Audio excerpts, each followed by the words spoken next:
Good morning, student.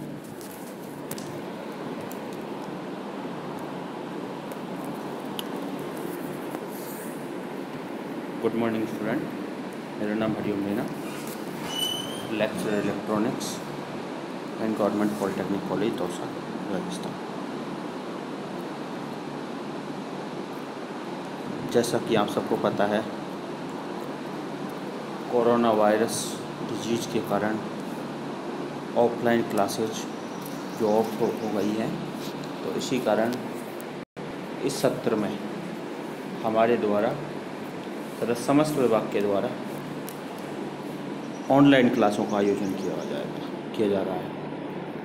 इसी कड़ी में मैं आप लोगों को इलेक्ट्रॉनिक्स से सेकेंड ईयर को EL 209, 203, 205 तथा 205 तथा CS 205 से सब्जेक्ट पढ़ाऊँ। तो आज की इस क्लास में हम EL 203 के बारे में अध्ययन करेंगे। EL 203 के अध्ययन करने से पहले हम EL 203 का जो सिलेबस है BTR का वो देख लेते हैं। ठीक है, तो अब ये स्क्रीन पर आप देख रहे हो, ये आपका सिलेबस है। ठीक है, ये तो EL 201 सब्जेक्ट हो गया, ये आपका EL 202 और इसके बाद में है EL 203। तो EL 203 electronic measurement and instrument, ये आपका सब्जेक्ट है। और एक EL 209 आपका सब्जेक्ट है, EL 209 अभी मैं दिखाता हूँ।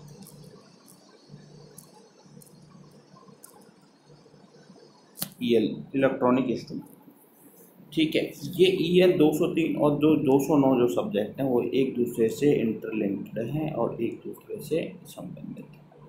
इसमें हम क्या करेंगे, इसमें हम कुछ इंस्ट्रूमेंट के बारे में अध्ययन करेंगे और उन इंस्ट्रूमेंटों के बारे में इसमें हम अध्ययन करेंगे EL 203 और 209। तो सबसे पहले हम EL 203 जिसका सिलेबस है उसको देख लेते हैं कि EL 203 में क्या क्या टॉपिक्स हैं। तो EL 203 जो सब्जेक्ट है, इसमें आपको बेसिक कंपोनेंट ऑफ मेजरमेंट है, ये पढ़ना है।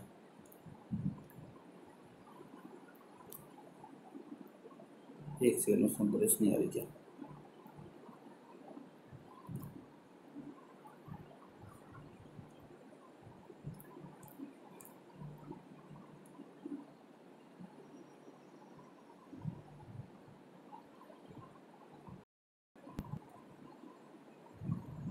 अब हम क्या करेंगे इसमें EL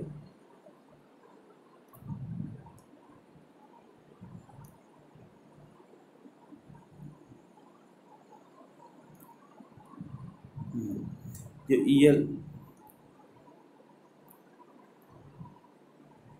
EL जो 203 सब्जेक्ट है, ये EL 203 जो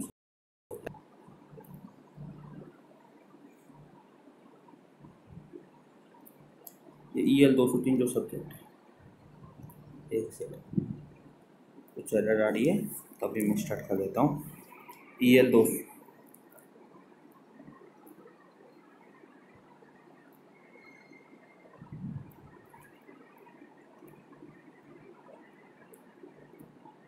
EL 203 जो सब्जेक्ट है इलेक्ट्रॉनिक मेजरमेंट एंड इंस्ट्रूमेंटेशन।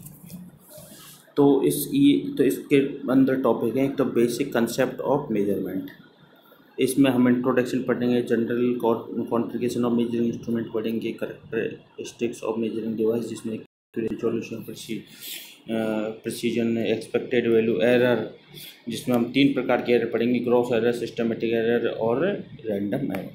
और सेंसिटिविटी देखेंगे, लीनियरिटी देखेंगे, और इसके बाद हम कैलिब्रेशन और मेजरिंग डिवाइस देखेंगे, स्टेजेस, रिपीटेबिलिटी, थ्रेशोल्ड, सारी चीज़। इसी तरीके से हम सेकंड चैप्टर पढ़ेंगे ट्रांसड्यूसर। ठीक है, ट्रांसड्यूसर के अंदर हम पढ़ेंगे कि कितने टाइप के ट्रांसड्यूसर होते हैं। एक तो एक्टिव होता है, एक पैसिव होता है, एक एनालॉग होता है, डिजिटल होता है। तो इस टाइप से हम इसको करेंगे। उसके बाद हम मेजरिंग इंस्ट्रूमेंट करेंगे। मेजरिंग इंस्ट्रूमेंट में हम क्या करेंगे, एक तो मूविंग मेजरिंग इंस्ट्रूमेंट, इसमें क्या हो, मेजरिंग इंस्ट्रूमेंट का क्लासिफिकेशन पढ़ेंगे। इसके अंदर उसमें डिफ्लेक्शन, कंट्रोल टॉर्क, विभिन्न प्रकार के जो टॉर्क है उनके बारे में अध्ययन करेंगे। इसके बाद हम PMMC, मूविंग आयरन टाइप से, मूविंग कॉइल टाइप और रेक्टिफायर टाइप और डैम्पिंग टाइप, इसके अलावा ओम मीटर भी पढ़ेंगे हम। फिर हम क्या करेंगे, जो हम इंस्ट्रूमेंट होते हैं, यदि इनकी जो रेंज होती है उस रेंज को कैसे बढ़ाया जाता है, तो उस रेंज एक्सटेंशन के बारे में देखेंगे। इसके अलावा यदि हमारे जो इंस्ट्रूमेंट है, इन इंस्ट्रूमेंटों में यदि किसी प्रकार की कोई एरर आ जाए तो उसको हम उसको कैलिब्रेट कैसे करते हैं, उस कैलिब्रेशन की हम टेक्निक्स देखेंगे।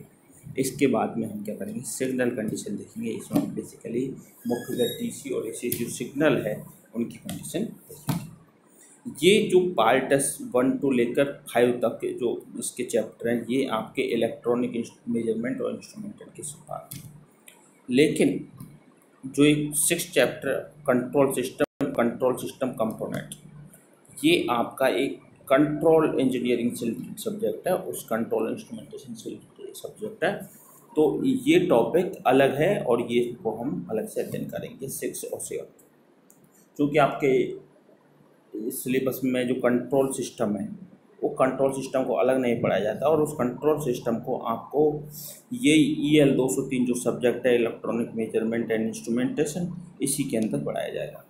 ठीक है, तो इसमें हम कंट्रोल के अंदर क्या क्या देखेंगे, कंट्रोल के अंदर हम देखेंगे बेसिकली कंसेप्ट, कंट्रोल का जो कंसेप्ट होता है उसमें उसके क्लोज लूप होते हैं, ओपन लूप होते हैं, फीडबैक होता है, पॉजिटिव फीडबैक, नेगेटिव फीडबैक है। इसके अलावा automation control system, transfer function होता है, ब्लॉक डायग्राम होता है। इसके अलावा विभिन्न प्रकार के जो feedback controls and its effect के बारे में अध्ययन करेंगे। इसके अलावा हम विभिन्न प्रकार के कंट्रोल सिस्टम इक्विपमेंट जैसे सर्वो ट्रांसमीटर है, सिंक्रो रिसीवर है, और कंट्रोल ट्रांसफार्मर है, और construction and working principle of DC motor और AC सर्वो मोटर के बारे में अध्ययन करेंगे। ठीक है, और इसमें अब इसके अलावा इसके अंदर हमारे प्रैक्टिकल्स भी होते हैं, तो इसमें हमारे 17 प्रैक्टिकल दे रखे हैं, तो इन प्रैक्टिकलों को भी हम परफॉर्म करेंगे। ठीक है, तो अभी मैं सबसे पहले जो आपके लिए जो चैप्टर वो चैप्टर है ट्रांसड्यूसर। ठीक है, ट्रांसड्यूसर ये जो चैप्टर है, चैप्टर नंबर 2, चैप्टर नंबर 1 भी हम पढ़ाएंगे। अभी हम सबसे पहले स्टार्ट करें ट्रांसड्यूसर, और इसमें ट्रांसड्यूसर का कंसेप्ट, उसकी डेफिनेशन के बारे में। ओके, ठीक है, तो अभी हम तक पढ़ते हैं ट्रांसड्यूसर।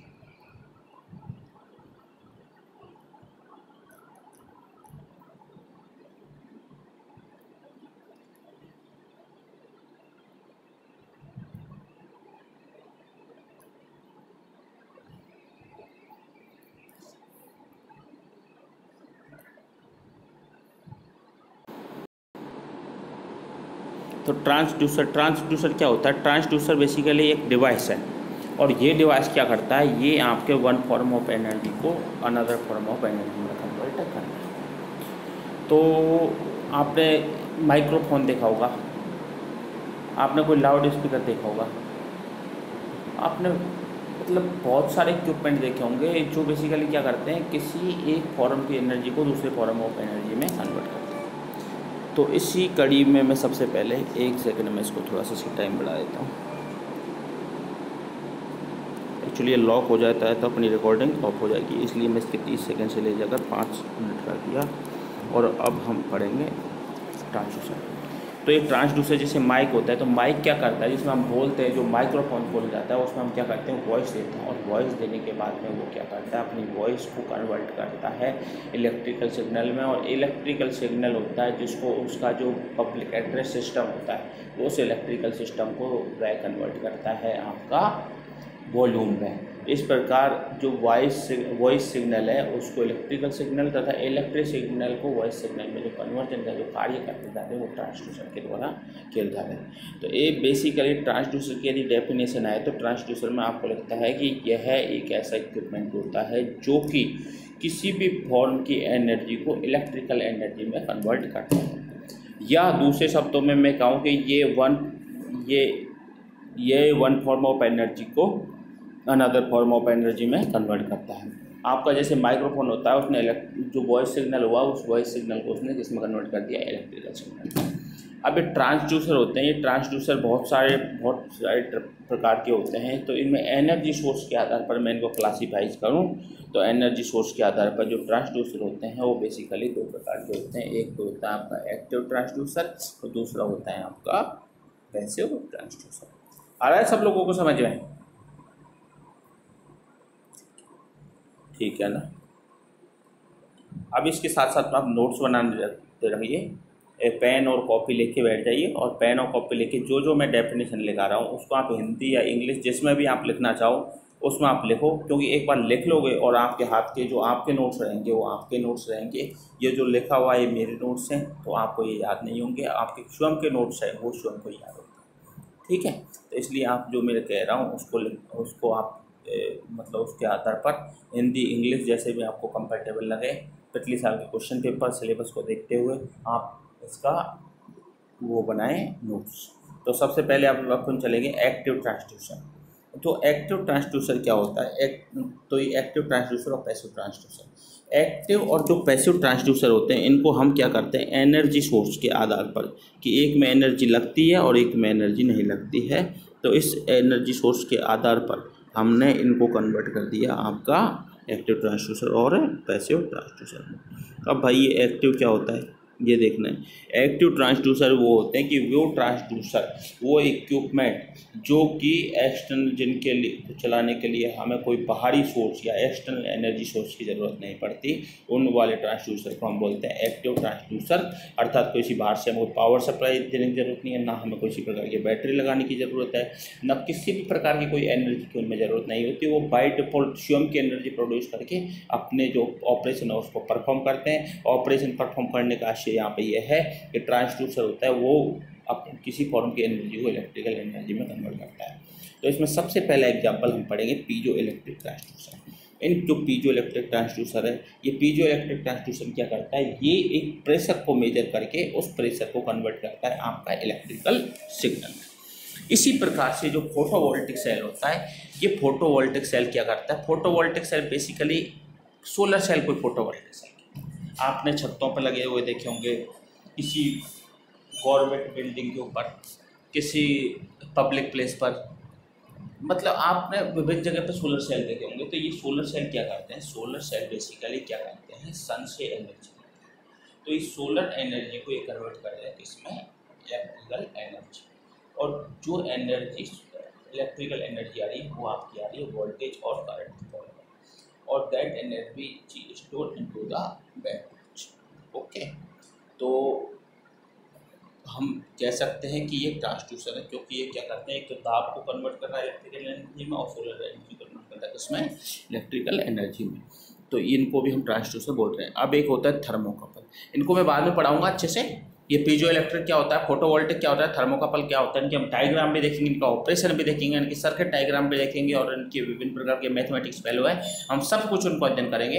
तो अभी यहाँ बस इतना ध्यान रख लीजिए कि एक एक्टिव ट्रांसड्यूसर होता है, इस एक्टिव ट्रांसड्यूसर के अंदर हमें एक्सटर्नल सोर्स ऑफ एनर्जी की देने की जरूरत नहीं पड़ती, और इसके एग्जाम्पल ये हैं photovoltaic cell, piezo electric transducer और थर्मोकपल। और जो थर्मोकपल क्या करता है, इसमें हम कपलिंग करते हैं between the two metals and it work on to the Seebeck effect, वो हम आगे देखेंगे। तो ये थर्मोकपल, ये तीनों क्या होते हैं आपके एक्टिव ट्रांसड्यूसर। इसी तरीके से आपके पैसिव ट्रांसड्यूसर हैं, इसी तरीके से आपका जो पैसिव ट्रांसड्यूसर है वो पैसिव ट्रांसड्यूसर क्या होगा, एक्टिव का मतलब विपरीत, एक्टिव के विपरीत क्या होगा पैसिव। चूँकि एक्टिव में हमें क्या हुआ, एक्सटर्नल सोर्स ऑफ एनर्जी की ज़रूरत होती है, तो इसमें एक्सटर्नल सोर्स ऑफ एनर्जी की ज़रूरत नहीं होती, जबकि पैसिव होता है इसमें एक्सटर्नल सोर्स ऑफ एनर्जी की ज़रूरत होती है।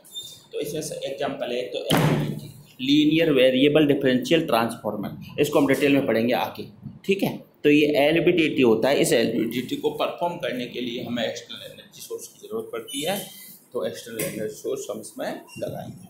इसी प्रकार से हमारा होता है कैपेसिटर ट्रांसड्यूसर। ये जो कैपेसिटर ट्रांसड्यूसर होता है ये हाई सेंसिटिविटी के लिए काम करते हैं और इसमें भी हमें एक्सटर्नल एनर्जी सोर्स की जरूरत पड़ती है।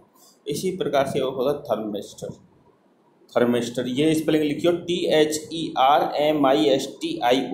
थर्मिस्टर। ठीक है, थर्मिस्टर ये भी आपका एक्सटर्नल इंग्लिश सोची जरूरत पड़ती है, तो ये भी आपका हो गया पैसिव ट्रांसड्यूसर।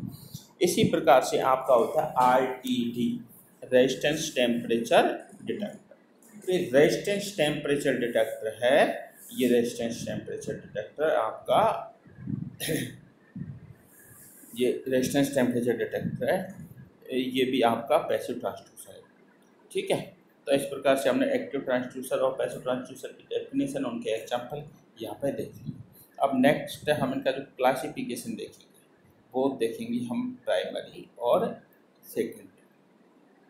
तो बेसिकली ये हम क्या करते हैं, उनकी जो एनर्जी, आउटपुट की जो एनर्जी होती है वो प्रोड्यूस करने के आधार पर इसको देखते हैं। तो ये क्या होता है, primary transducer are those transducer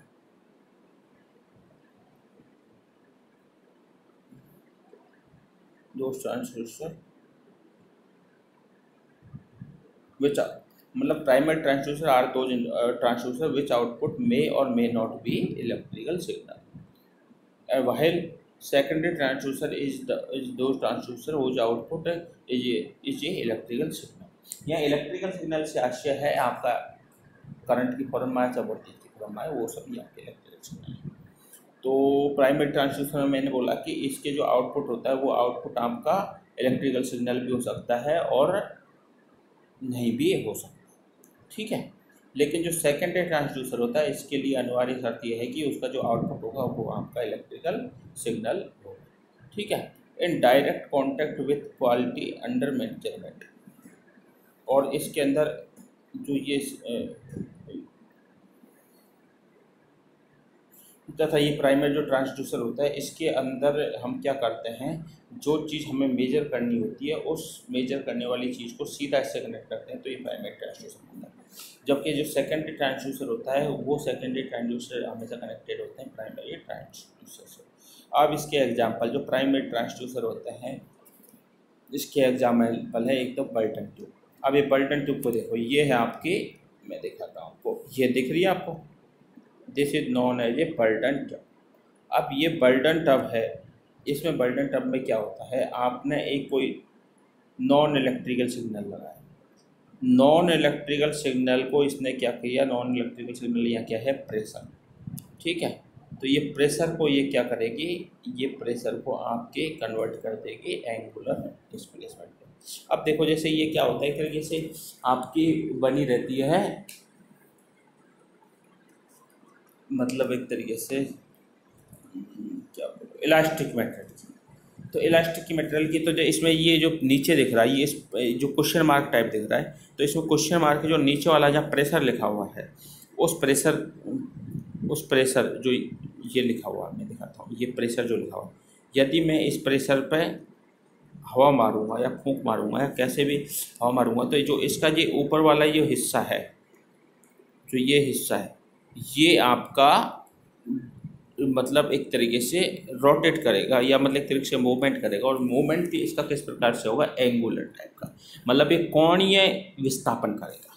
तो एक बल्टन ट्यूब क्या करते हैं, आपका प्रेशर को ये तरीके से एंगुलर डिस्प्लेसमेंट में कन्वर्ट करते हैं। तो ये आपका क्या हो गया, प्राइमरी ट्रांसड्यूसर। इसी तरीके से ये आपका हो गया डाइफेरगम।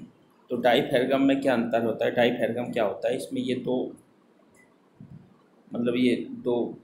मतलब कनेक्ट दो एक तरीके से दो खूंटी टाइप की रख लो, जो मतलब बहुत जो ये वायर है, ये जो वायर है इसको ये कनेक्ट करके रखती है, को मतलब जोड़ के रखती है। अब जब इसमें वायर होता है, इस पर यदि मैं धक्का मारूंगा या इसका डिस्प्लेसमेंट करूँगा या इस पर प्रेशर लगाऊंगा, तो ये जो इसका आउटपुट है वो हमेशा किस में आएगा, डिस्प्लेसमेंट। तो ये भी क्या करती है, प्रेशर को डिस्प्लेसमेंट में कन्वर्ट कर रहा है। इसी प्रकार से कन्वर्ट करता है। इसी प्रकार से ये हो गई आपकी वैल्यू। तो ये वैल्यू में क्या होता है, इसी में यदि हवा मारूंगा, जहाँ प्रेशर लिखा है यहाँ पर से मैंने प्रेशर दिया, तो ये इधर की साइड से जो एक्स लिखा हुआ है इसका आपका लीनियर मूवमेंट होगा, तो लीनियर मूवमेंट होगा, ये होगा आपका वैल्यू। ठीक है, उसके बाद में ये होता है कैप्सूल। कैप्सूल क्या करता है, कैप्सूल में यदि मैं इधर से हवा मारूंगा तो ये आउटपुट में क्या आएगा, आपका लीनियर मूवमेंट। तो अब ये देखते हैं हम कि जो ये प्राइमरी जो ट्रांसड्यूसर होते हैं, इन ट्रांसड्यूसर के यदि आपको एग्जाम्पल पूछे तो एग्जाम्पल में आप सीधा लिखना कि प्राइमरी ट्रांसड्यूसर वो ट्रांसड्यूसर होते हैं जिनका आउटपुट इलेक्ट्रिकल सिग्नल हो भी सकता है और नहीं भी हो सकता है। ठीक है, और ये बेसिकली कनेक्टेड होते हैं with the quantity under the measure, मतलब ये जो कनेक्टेड होते हैं direct contact with the quality under measure, जिस क्वालिटी के साथ हम मेजर करते हैं उस क्वांटिटी के साथ ये सीधा कनेक्टेड होते हैं। और इसके 4 एग्जांपल होते हैं, डायफ्रागम, बेलो, कैप्सूल और बल्टन ट्यूब। तो इसमें जो प्राइमरी जो ट्रांसड्यूसर है, इस प्राइमरी ट्रांसड्यूसर को जो बनाया जाता है, मतलब ये बेसिकली इलास्टिक डिवाइस होते हैं, तो इनको बनाया जाता है फॉस्फोरस, ब्रॉन्ज, बैरियम और स्टेनलेस स्टील से। तो इनमें जो यदि हम इन सब में देखें, ये जो प्राइमरी ट्रांसड्यूसर है इनमें सब में एंगुलर सब लीनियर डिस्प्लेसमेंट करते हैं, लेकिन जो बल्टन ट्यूब होती है वो आपकी एंगुलर डिस्प्लेसमेंट करती है। और ये सभी होते हैं जो स्टैटिक आपका डिस्प्लेसमेंट करते हैं, जबकि जो कैप्सूल होता है वो आपका लीनियर डिस्प्लेसमेंट करता है। ठीक है, तो अब इस प्रकार से ये आपका प्राइमरी ट्रांसड्यूसर हो गया। अब प्राइमरी ट्रांसड्यूसर के बाद हम पढ़ेंगे सेकेंडरी ट्रांसड्यूसर। सेकेंडरी ट्रांसड्यूसर वो होते हैं जो कि प्राइमरी के साथ कनेक्टेड होते हैं तथा इनका जो आउटपुट होता है वो हमेशा इलेक्ट्रिकल सिग्नल आता है। इट इज ए, तो इनमें सबसे पहले एग्जाम्पल है LVDT। जो मैंने LVDT, ये क्या होता है, लीनियर वेरिएबल डिफरेंशियल ट्रांसफॉर्मर। ठीक है, तो ये आपका linear variable differential transformer. It is a secondary transducer for displacement transducer for strain gauge, load cell और torque meter, accelerometer of kilometre. ठीक है, तो ये इसमें लिखा हुआ है। तो जो आज की हमने जो पहली क्लास थी, इस पहली क्लास के अंदर हमने EL 203 के जो सब्जेक्ट है तो ट्रांसड्यूसर उसके बारे में अध्ययन किया।